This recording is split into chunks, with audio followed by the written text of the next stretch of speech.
All right, y'all, Mark here, cooking the book. So here's a question that was posed to me, right? Should the boy like the girl more for the relationship to work?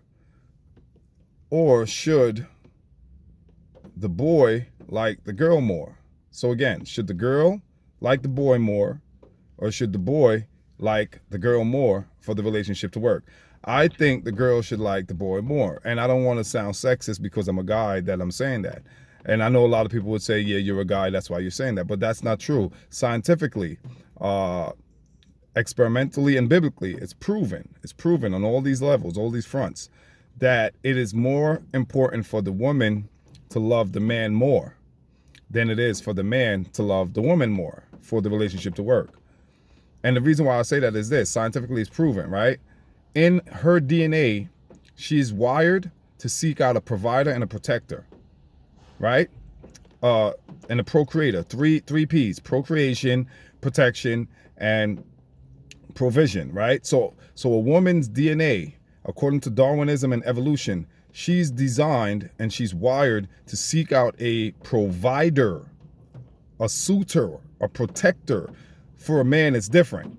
We are wired in our DNA in terms of evolution to seek out a child bearer, making sure she is fertile, and in terms of her eggs, she's prolific, right? Her fertility is prolific, and she can nurture our offspring. This is science, scientific and biology. This is biologically proven. So for the man, we are in our DNA, we're engineered to seek out a woman who we would believe is a good mate in terms of raising our offsprings, carrying on our legacy, carrying on our names, right? So that's what we seek for. A woman seeks for, number one, provision. Number two, protection. Those are the two main things. She's also seeking too that the guy's fertile as well, right? So his sperm is good, his sperm count is good, right? But the most important things in terms of security, a woman looks for provision. And provision can be translated into today's contemporary language as materials, right? Whether it's a house, whether it's be able to provide a vehicle for his family, the insurance, financial gain. All these things are a provision, right?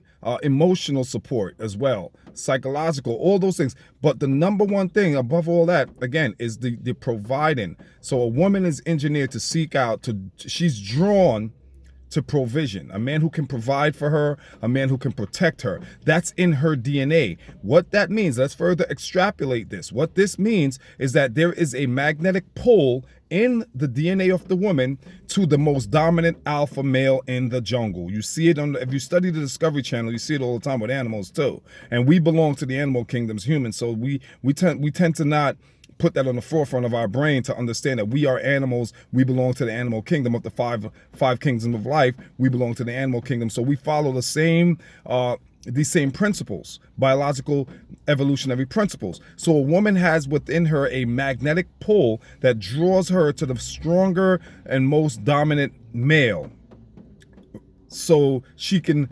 satisfy those three P's: provision, protection, and procreation. Now, I use the word drawn, right? A woman is drawn. Now, to draw something means to be pulled away completely. You pull something away from something, you're drawing it, right? Well, I could hear the argument from the other side, which is the female saying, well, men do the same thing. We're drawn to things too.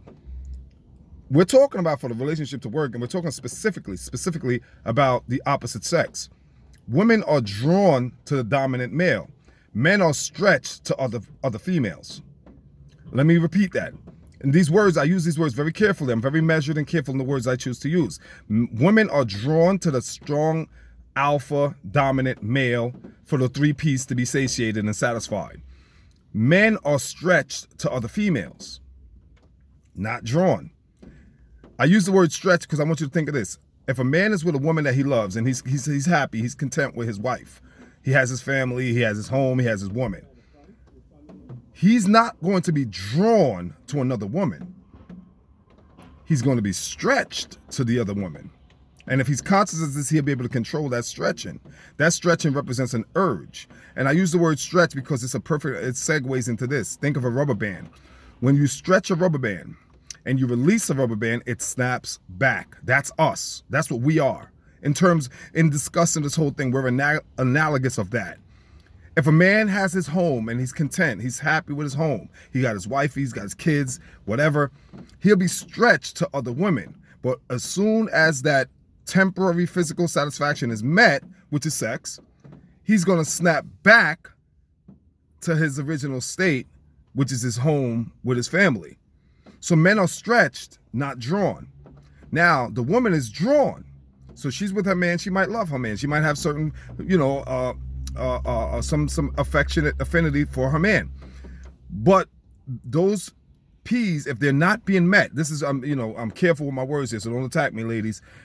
Providing that one of those P's or all three or a combination of the three are not being met, she will be drawn to the dominant alpha male. It's in her DNA.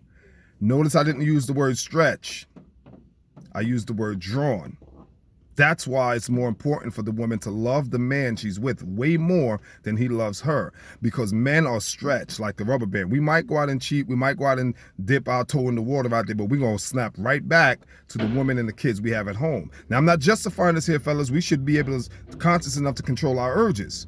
I'm not justifying it. I'm explaining how the science works, right? So we'll be stretched and we'll snap back. A woman will be drawn, she's gone. And the words rhyme, drawn and gone. She's drawn, she's gone. And drawn means to completely pull something away. So, and she's going to be pulled away because, again, of the gravitational force that's within her for the 3 P's to be met. So if those 3 P's are not being met, she's more susceptible and vulnerable to the drawn forces that's going to draw her away from her man. And that's why she needs the force of love, because the only way that can be countered or counterbalanced is the force of that love that she has for her man has to be stronger than that force that draws her for those 3 P's. And that's why it's so important that the woman loves the man more than the man loves the woman. That's just my opinion. I think I might be off, y'all. Y'all let me know what you think. I don't know what the hell I'm talking about sometimes.